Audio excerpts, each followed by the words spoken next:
What is up, outdoor Mavericks, and welcome back to the channel. Pro tip to start the day: watch where you're driving, especially on low tide, because we almost just got stuck on the sandbar. However, today I've got two special guests on the boat. I got Uncle Royce and got Babe with me today. We are doing a fishing and crabbing combination. We're going to drop the crab pots off on the way out to the fishing area. The fishing sand fishing has been pretty good. We've been bonking a few. Every day's a new fishing day, so we're just gonna get some lines out, see if we can't get ourselves a big old Chinooki, get Uncle Royce his first one of the year, see if we can get on the leaderboard here for the fall fishing time frame.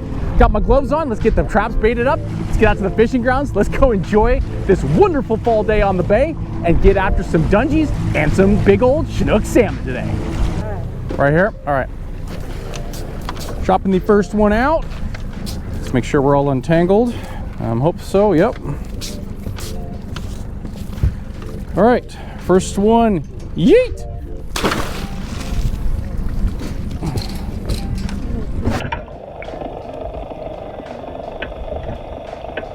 Jumping half and half in. Number two, going out, yeet!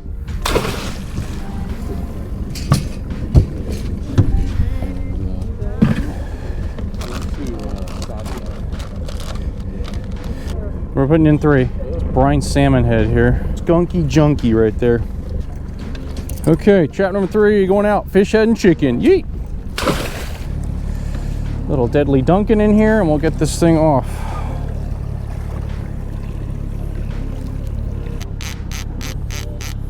What's our depth, Captain? 25. Okay. Oh, I see. Yeah. Meanwhile.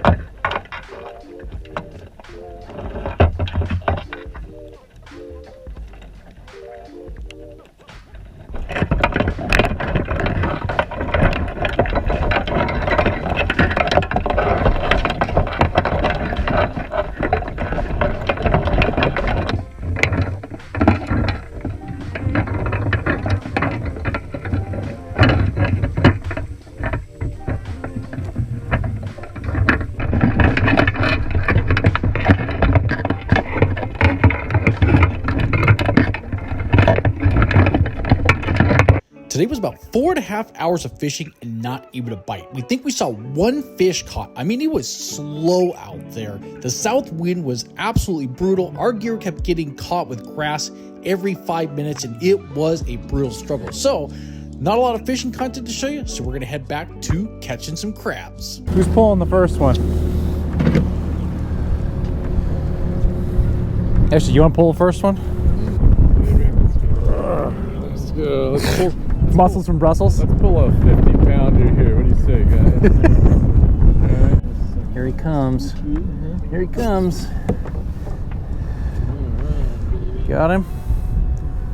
Okay, buoy's in the boat. All right, pull her in. You want a hand? There's one male in there. Keeper, I see him. Yep, he's right at the back there. We got at least one for dinner. Start processing these. Female, female, female. Actually, a few more males in here than I thought.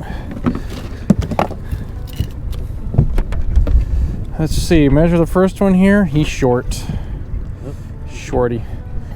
I'm gonna guess this one's short too. He is, uh-oh.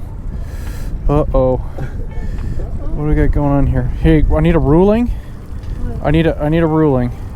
So I'm on the back here, right? Yeah. So then I go. Oh. I can't push it in. Keeper. Okay. Asked for a ruling. That one's good 6+. All right. Where's the other crab we just had in here? Where?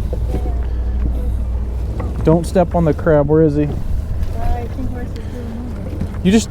Wait, no, there was two keepers standing right here next to me. Where did Yeah, I it? know, and I think he crawled over here, and I think Royce just threw him back You just in. threw the keeper back in? Oh. Yeah, that's Royce. Are you serious? Yeah.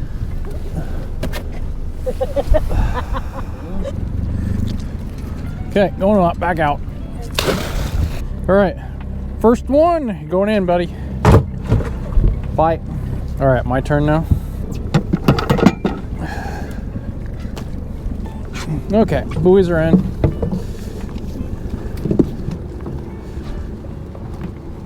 Oh, come on, baby. There we go. 10 feet. Yikes. Oh, it's heavy. Oh, it's straining. Golly. It's because it's got a 50-pound of kelp down there. Oh, yeah. Oh, we got a hitchhiker. Grab the other end. Oh, there's at least 3 keepers in here. Okay, do not toss these overboard. Thank you. Going in here. Okay, going in. Out we go. Oh, There he goes. That's keep one. There we go. Throw him in. I'll give him a headache. Oh, Just short. Yep. Okay, throw him back. That's dinner. Ooh. Oh, that's just like that one. That's nope. He's too loose. Throw him back. Got to throw him back. If it's too loose like that, it's no good. Okay. That's good. 3. That one's probably a shorty. Yep. Throw him back. That one I think's good. Pulled a triple. Yep. 3. This guy's a little small. Yep, he's a little small. We'll throw him back. All right, so we pulled a 3 out of that one. Nicely done. Just a little bit of seaweed. Actually, a lot. Holy crap. Bless you. Ew, gross. Like jellyfish. Okay, get that out of there. Oh my gosh, this is like a wad.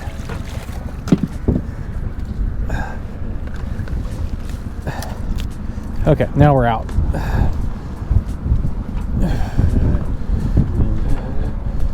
$10 feet.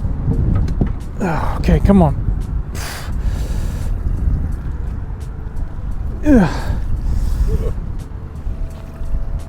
A lot of color. Oh, it's stuffed to the gills again.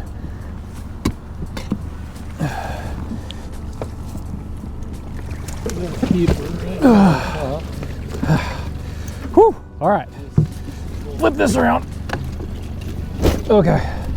Let's grab that bucket again. That is heavy. It's gonna get you. There's a good one. Yep.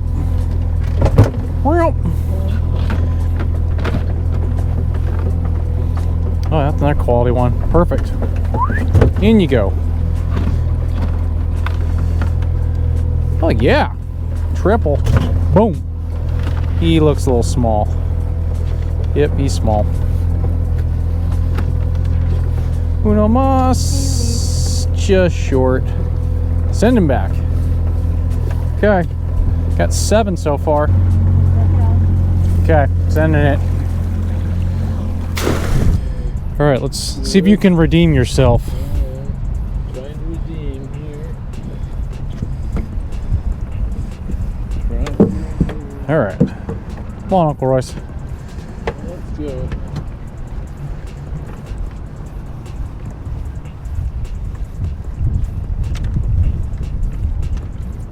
Oh man, is it heavy. We're at 10 feet and it is so heavy. I can barely pull it out of the water. I got full in a hurry again. A couple keeps, maybe 1 keep at least. So maybe 1. Yeah, maybe 2. He's short 2? They're twins. Oh, bummer. All right, toss him back. Rascals. Coming in hot. Whee! Buoy's in.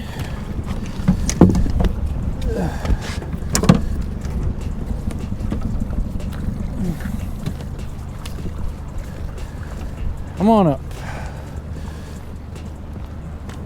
10 feet. Oh, it's right underneath us. Oh! Oof, gotta hit the gym, baby. I got full in a hurry. I got a couple keeps in there. There we go. All right, got the assist. Or grab that blue bucket. We got a few to measure.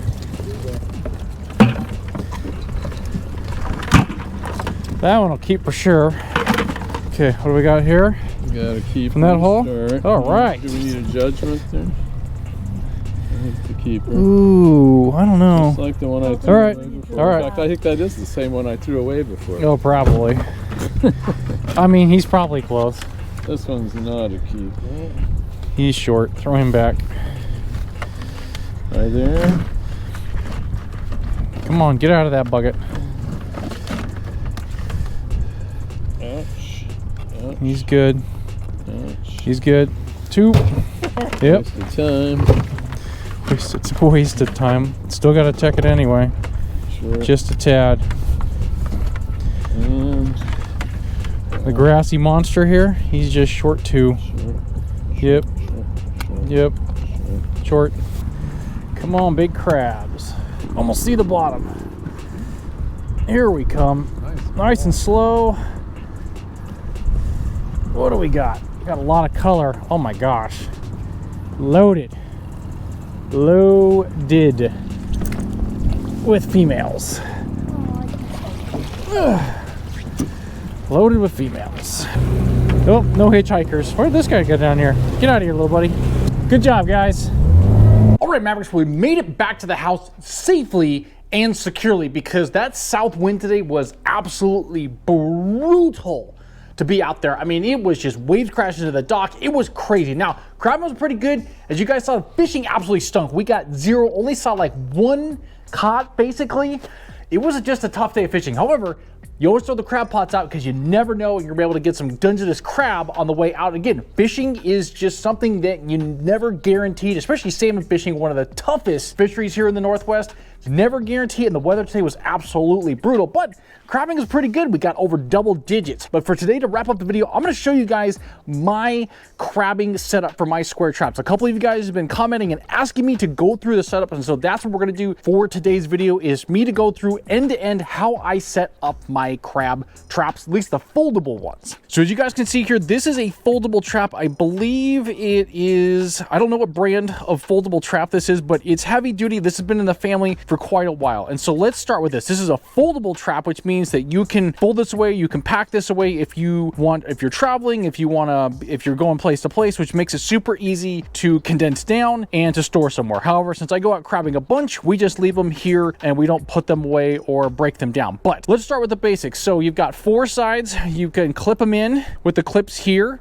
We have one side that stays open and is open all the time, and that is indicated by this little orange zip tie. And I recommend, if you're gonna have foldable traps, to have a little indicator here to indicate which side is the side you're gonna open all the time to get the crabs out. For us, we just have a little orange zip tie on here. We've cut off the tag end. It just makes it super easy to recognize which end is the open end. Now, on the back end of the trap, what we've done to make it more secure is we've zip tied down the corners here. So that corner and that corner, and it just makes the back of the trap more secure. Again, you're not opening this side, and it adds a lot of rigidity to the trap. So when you're pulling up heavy weights, it just makes it more easily. Now, one tip I will say, and I've seen other folks do this. Now with the foldable traps, there's a couple different strengths and diameter of the traps. The more flimsy ones, you may have this guard here, or the opening. This one's pretty good. We don't usually have a lot of issues with it, but in heavy flows, these open doors can sit up, and what you can do is you can add a little weight to these doors to keep them down. The crabs will still have to push them up to get in, but you can customize it if you got a lighter trap, is to take some, I think it's like pencil weight that you can loop around the doors here, and it'll keep the doors down easier. So again, just a little tip for that portion on the doors. On this trap, there's 4 doors, and there's a couple little holes at the top on each of 2 of the corners. The next part, this is when we get to, okay, let's go back, hold on. We're going forward for a second.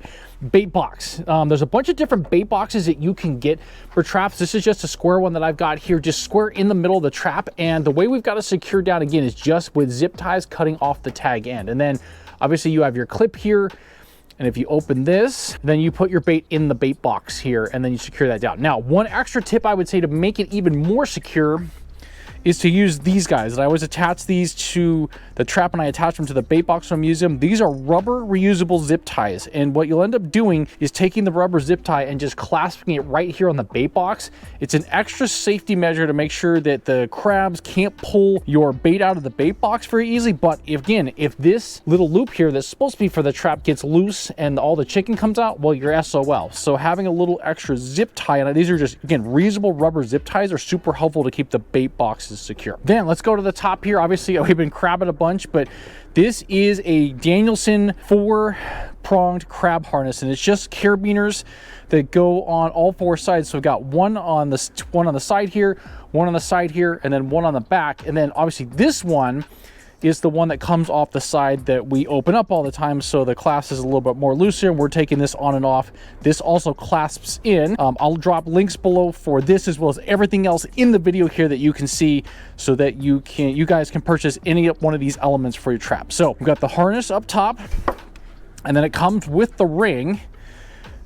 Here, and then what we've done is we've attached lead core line. Now for lead core, it sinks under the water and it's much easier to pull up, and with heavy traps it's going to be the best thing to allow you to pull up very easily, and this sinks under the water. Now with normal rope, if it's in shallow water and low water, it's going to be on the surface, which then what happens is, if people aren't paying attention, people could run over the rope with an engine, and then you lose your trap, you lose your gear, and I've seen it happen multiple times. It's happened to me before. But with lead core line, it sinks under the water, which means that it's just under the buoy, it's under the water, no one's gonna run over your gear, and you are less likely to lose your gear with lead core line. So what we've done in here is a double overhand knot. I've added a couple zip ties just for rigidity. That's what I do here. Now this has got a little knot in it we need to get out, but just got about 50 feet of lead core line. Now, there are bundles that come in hundreds, which then for multiple traps, I cut those into 50.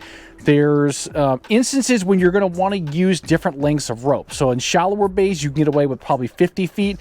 In deeper parts, like if you go out to the ocean or in deeper bays, you're going to need 100 feet or more. It depends on where you go crab. So before you go out, or if you're looking to purchase some rope, understand where you're going to be crabbing. And if it's in shallower waters, you can use less rope. If you're crabbing in deeper waters, you're going to want to use bigger rope. Or longer rope, sorry, not bigger rope, longer rope. We got 50 feet, again, another double overhand knot. The other thing I would suggest, and you guys have seen me call this out when I call out 10 feet on the line, is I have a little bit of electrical tape or some duct tape here, an indicator that's about 10 feet from the trap. And this allows you, when you're casting or crabbing from the boat, when you're pulling your traps up, you can let the driver know that you're at 10 feet. They can put it in neutral, and that you can get the rest of the trap up, or if somebody needs to help you get the trap over the side of the boat. So just adding a little indicator here helps as you're pulling it up. Hey, I'm at 10 feet. We're almost got the trap to the surface, which is great. Just add some electrical tape to your rope. Perfect. What we've done here, double overhand knot at the top. I've got a little carabiner attached to some rope, and then this is the most critical part. You have to have a buoy, and you have to write your name and your ID on it. In Oregon, I believe Washington, California, I'm not sure if Alaska has the same regulations, but here in Oregon, you have to write your name and your fishing ID number on the buoys for identification. For this one, we've got pink buoys. A lot of the buoys you'll see in the store are red and white, which is just okay. Again, you can paint them, you can customize them. People do all kinds of different stuff with buoys, but again, these buoys have held up. You can see this one's really good shape. Out there, 3 or 4 seasons, it's looking good. And then for this is extra yellow rope we have, because on all of our traps we also attach a duck decoy. So this one is white duck. He was just an old decoy that we patched up and painted. And the reason why we add the decoys to the end of the buoy is it makes it much easier to identify our traps versus everybody else's, because if everybody else has red and white buoys, it's a lot harder to know which one is yours unless you are like watching it like a hawk. So we just have some old duck decoys that we've refabbed, we painted, and just makes it easier for us to find our traps. As well, when you've got a little bit extra rope between the buoy and the decoy, when you're using your hook, you're able to hook the rope a little bit easier and pick the buoys up instead of just having the buoy. Sometimes you'll go around, you'll miss it, and that can be a challenge. So it just adds a little bit extra rope, so as you're hooking over the side, you have more area to get the buoys into the boat easier. That is our crab trap setup. Super simple, super easy. if you're looking end to end on how much this stuff costs, you can get these traps and setups for less than $100 for one of these. So, and again, I've had this trap, it's been in our family for quite a while. We've hauled up a ton of crab in these, and I'd say is they're durable. And if you take good care of them, wash them. That's the last tip I would say when it comes to the traps. Wash these traps afterwards, because you don't want things to get super, super rusted, but also the longevity of them will stay longer after you wash them, as well as the bait box when you come home. So there you guys have it. There is the foldable crab trap setup. Hope that gives you guys some good intel and some information on how you guys can set up your crab traps if you're going out, if you're looking to get into crabbing, how much of an investment and how and what items to buy to build your own foldable crab traps that you can take out and catch some dungeness crabs. And again, all the links to all this product I just showed you guys, I will leave in the video below. So if you guys want to purchase anything that's going to help you put your crab traps together, or you need extra crabbing gear, I got links to everything down in the video below. So I hope you guys enjoyed today's crabbing and pretty much non-existent fishing episode. Hopefully the fishing picks up. Just a bad weather day, but guess what? That's fishing. That's just what happens. So hope you guys enjoyed today's adventure, and we'll see you guys on the next one.